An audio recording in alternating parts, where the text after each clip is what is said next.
शांति शांति शांति।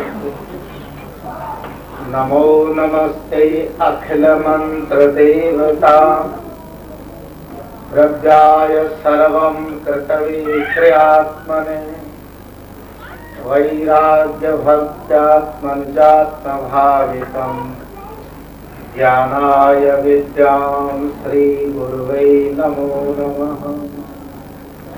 भयानां भयं भीषणं भीषणानां गति प्राणिनं पावनं पावनानां महोश्चैकदानां नयन्त्री त्वमेकं परमनिश्चलं निर्विकल्पं त्वमेकं परमनिश्चलं निर्विकल्पं। बोलो जयकारा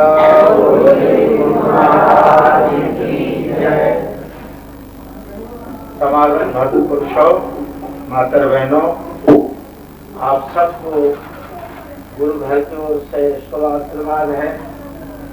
महाराज आपकी भावनाओं की पूर्ति करें, आपका भविष्य सुखमय आनंदमय धर्मप्राण और प्रभु भक्त बने।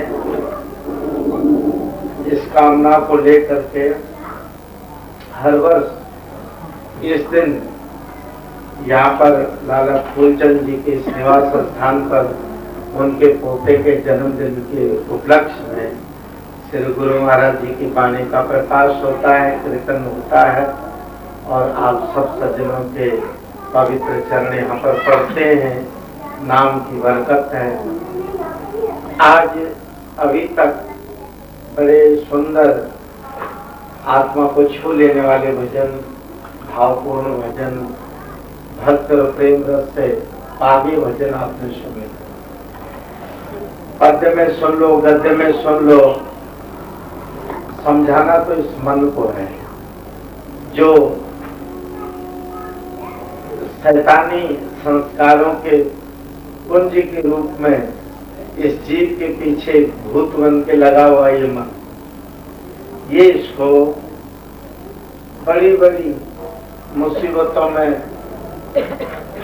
फंसा देता है। वाणी ने कहा, भूलो मन काहे उलझो, जो जो कृत क्यों लालच व ताता आप बनायो। गुरु ग्रंथ साहब जी में इस मन को ही कहा गया कि जो जो कर्म जैसे जैसे लोभ लालच स्वार्थ में पड़ के तूने जहाँ जहाँ किए हैं वहाँ वहाँ तो आप अपने बंधनों में आप पड़ा हुआ है। तू ही बंधन डालने वाला है और तू ही दुख भी मना रहा है। कबीर तो कहता है कि मन के चाले मत चले, मन पक्का जमदूत, ले जाए दरियाओं में जाए हाथ से छूट। ये पहले आपको कह देगा कर ले, ऐसा कर ले, और जब आप गलती कर बैठेंगे तो अकेले बैठे रहेंगे। जब आप यही मन आपको डराता रहेगा कि अब इसका दंड मिलेगा, अब इसका पाप मिलेगा, अब इसका प्रतिफल दुख के रूप में प्राप्त होगा। यही मन आगे चल के खुद ही भयभीत भी होता है, खुद ही दुखी सुखी भी होता है। दुख का भोक्ता जो है न आत्मा है और न शरीर है, मन है। इसलिए योगी लोग जब मन को इस शरीर से अलग रखते हैं, जैसे कि सीख से मूंछ को अलग कर दिया जाता है, उस वक्त दुख तो सृष्टि में रहता है लेकिन उन लोगों को नहीं व्यापता। और वो दुख से हमें तुम्हें ये दिखाई देता है कि दुखी हैं, इनको दुख हो रहा है।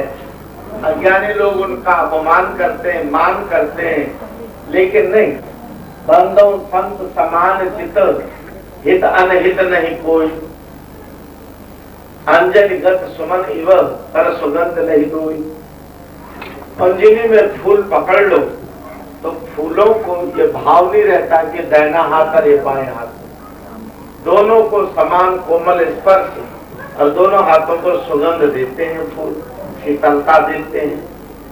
ऐसे ही संत का चित्त होता है, उस समत्व को प्राप्त हुआ चित्त मन दुख में भी उतने ही प्रसन्न रहता है और सुख में भी उतने ही प्रसन्न रहता है। उनको हानि और लाभ, मिट्टी और सोना, शत्रु और मित्र एक दृष्टि में एक ही रूप दिखाई देता है और इसलिए अभेद बने रहते हैं, दुख से निर्लेप रहते हैं। सत्संग के द्वारा प्रत्येक श्रोता को, जिज्ञासु को, साधक को, प्रत्येक नर नारी को अपने देहाध्यास से मन को अलग करने की विधि बताई जाती है। वो कुछ 5 मिनट 10 मिनट का साधन अपने घर में बैठ करके, अपने बिस्तरे में बैठ के करे और अपने मन को इस शरीर के साथ जो उसका संबंध है उससे विलग रखे, अलग रखे। उस अवस्था में आपको शरीर के द्वारा होने वाले जो दुख हैं वो नाश हो जाते हैं। इंद्रियों के द्वारा जो दुख होते हैं उनका नाश हो जाता है। हे की अत्यंता निवृत्ति इस अवस्था करते हैं। हे हान सिद्धांतों में जो उपनिषद के सिद्धांत हैं, वेदांत के सिद्धांत हैं, उनमें कहा गया है हे हान और हानोपाय। हे हमारे दुख त्याज्य, त्याज्य वस्तु का अभाव और अभाव का उपाय, यही साधन है। हम पहले अपने आप को यहां से शुरू करें कि मैं कौन हूं, कैसा हूं, क्या योग्यता रखता हूं, कितना धर्मात्मा हूं, कितना पापात्मा हूं, कितना मैं सरल हूं, कितना कुटिल हूं। अपने बारे में आपसे ज्यादा कोई नहीं जानता और बड़ी ईमानदारी और सच्चाई से अपने गुण अपगुणों को गिनना चाहिए। जितने उसमें आपको अवगुण नजर आए उनका त्याग का संकल्प करना चाहिए। याद रखिए, सृष्टि में जड़ चेतन जो भी वस्तु है, अगर सिद्ध मन उसके प्रति कह दे तो वो अपने स्वभाव को, गुण धर्म को वो वस्तु बदल देती है। मन में इतनी शक्ति है और इसके उदाहरण है। गुरु नानक देव जी ने कड़वे रीठे के टहने को झुका के कहा कि ये मीठे हैं और जिन्होंने खाया वो मीठे ही है और आज भी मीठे हैं। जब हम चौथी से एक रास्ता जाता है, वो तो ऊपर पिथौरागढ़ को जाता है, लेकिन एक रास्ता नानक तपा के लिए भी जाता है। एक तो नानक मता गुरुद्वारा जिले नैनीताल में, नानक सागर डैम के पास, वहां नहीं, उससे काफी आगे पहाड़ में एक रीठे का पेड़ है, बहुत प्राचीन, लगभग 500 साल से भी ऊपर का अवस्था उस पेड़ की। उसमें एक ही टहना है जो बाबा जी ने पकड़ के झुकाया था। उसमें रीठे आज भी मीठे लगते हैं, बाकी सारे पेड़ में कौड़े रीठे होते हैं। अब ये मन का संकल्प है कि उसने कड़वे रीठों को मीठा बना दिया। एक बाबा कीनाराम जी थे बनारस में, उनका बड़ा अजीब ढंग था। एक चारपाई उनके पास थी, उस पर वो बैठते थे, उसके ऊपर एक मिट्टी का इतना बड़ा गोल बरोसी उसको बोलते हैं जिसमें आग जलाते हैं, वो रखते थे और एक डब्बा में तम्बाकू रखते थे और हुक्का भर करके उस मंजी पर बैठ के, चौराहे पर बैठ के पीते रहते थे बनारस में। और फिर उनका मन उब जाए तो मंजी के अंदर घुस के मंजी को सिर पर उठा लें और फिर दूसरे चौराहे पर कल बैठ जाए। इस तरह आज उस चौराहे पर, कल उस चौराहे पर, परसों उस चौराहे पर वो। और बनारस में जितनी व्याख्याएं थी नाच गान देह व्यापार करने वाली, उन्हीं को बुलाते थे और कहते थे बेटी मेरे चरपाई के चारों ओर नाचो और भजन गाओ, तुलसी के भजन गाओ, मीरा के भजन गाओ, सूर्य के भजन गाओ। और लोग उनको बड़ा बुरा मानते थे, और थे वो बड़े भारी ऊंचे दर्जे के फकीर। तो एक दिन वो बोलने लगे अपने चेलों से कि अरे हम थोड़ा आज चाहते हैं कि घूमने को जाए, कोई आदमी मेरी चौकीदारी रखना, मेरी चारपाई। बोले अच्छा। तो एक सेवक वहां खड़ा हो गया और 2-4 साथ हो लिए और बाबा जी चले घूमने के लिए। एक आदमी छोटी छोटी साबुत मछलियों में मसाला भर के भून रहा था लोहे के ऊपर। बाबा जी ने एक मछली उठाई और खा ली। चेले बोले अरे अब तो गुरु महाराज जी का प्रसाद है, सबने लिया और खा ली। फिर आगे निकले, एक कलारी की दुकान थी, शराब पीत रही थी। बाबा जी ने अपना कटोरा आगे कर दिया, बोले डाल दे रहे इसमें बाबा। तो कलारी ने डाल दी शराब, वो बाबा पी गया। चेलों का भी मन आ गया, वो भी पीने लग गए पीछे पीछे। और आगे निकल गए, घूमते घूमते वहां कांच गला के चूड़ियां ढाल रहा था चुड़ेरा। बाबा जी ने वो गरम गरम कांच लिया, अपने कटोरे में पिघला हुआ कांच और पी गए। वहां पर चेले सर पकड़ने लगे। बाबा ने डंडा उठा लिया, पियो मछली प्रसाद है, शराब प्रसाद है, तो ये भी प्रसाद है, खाओ। अब सब घबराए, रोने लगे पैर पकड़ के, महाराज ये तो हमसे नहीं होगा, हम तो मर जाएंगे।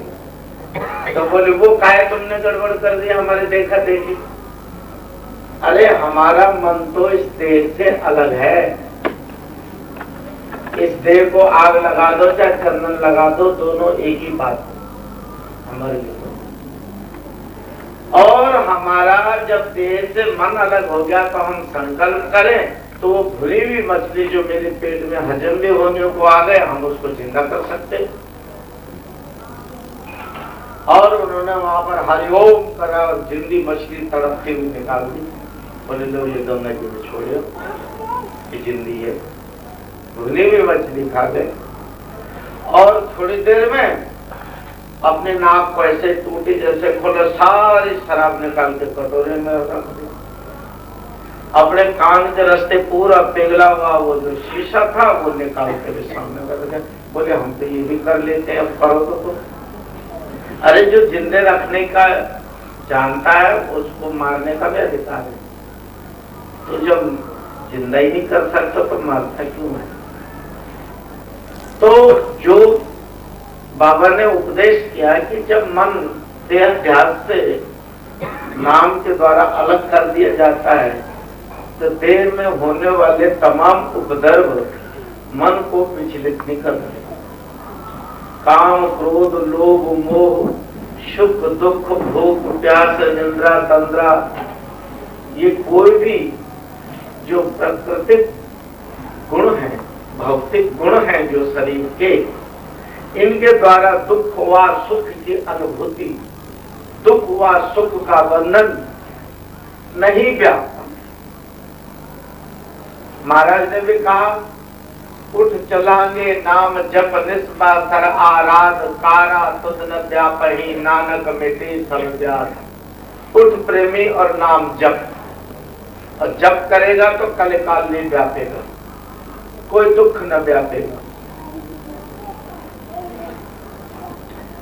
उससे पहले यह हम पता कर लें कि हे का हेतु क्या है। हे माने दुख, उसका हेतु जन्म शरीर, और शरीर की जो कारण है वो है मन की प्रवृत्ति।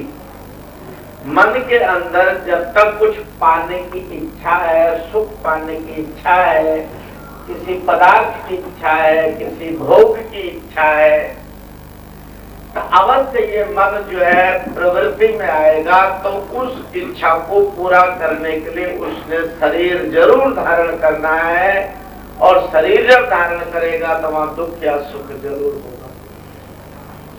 मन अपने भोगों को शरीर के माध्यम से अपने संकल्पों को पूरा और आप इस मन के संकल्पों को पूरा करने के लिए रात और दिन अपना खून पसीना एक करते हो। उससे जब पूरा नहीं होता तो अनैतिक रास्ते अपनाते हो। जब शरीर की जरूरियात बहुत ज्यादा बढ़ जाती हैं, मन की इच्छाएं बहुत बढ़ जाती हैं और वो इच्छाएं अपनी मेहनत से पूरी नहीं पड़ती, तो फिर हम अनैतिक रास्तों का सहारा लेते हैं और वहां से उनको पूरा करना चाहते हैं। इस तरह मानव धीरे धीरे पतन की ओर, दुख की ओर, अंधेरे की ओर, जड़ता की ओर चले जाता है। उसका जो चैतन्य विकास होना, कर्म विकास होना, वो रुक जाता है। आदमी को सत्संग ये सिखाता है कि हे का हेतु, दुख का जो कारण है, बीज है, उसका नाश किया जाए, मन का निर्वाण किया जाए। तो मन निर्माण होने से ये नहीं होगा कि आपके रोटी बंद हो जाएगा या कपड़ा पहनना बंद हो जाएगा या आपका और सुख बंद हो जाएंगे या आपका परिवार नहीं रहेगा या शरीर नहीं रहेगा। नहीं, ये सब रहेगा लेकिन आनंद रूप रहेगा। दुख या सुख का स्वरूप भी रहेगा। दुख में सुख में एक अलग अवस्था है। दुखांतरम सुखम, सुखांतरम दुखम। दुख के बाद सुख और सुख के बाद दुख, ये अनिवार्यता एक सिद्धांत है। इसमें व्याप्ति जो सुख की है वो शरीर, इंद्रिय और विषय से है, मन का संबंध। और दुख की व्याप्ति मन का तिरस्कार है दुख के प्रति, लेकिन वो शरीर, इंद्रिय से व्याप जाता है न चाहते हुए भी।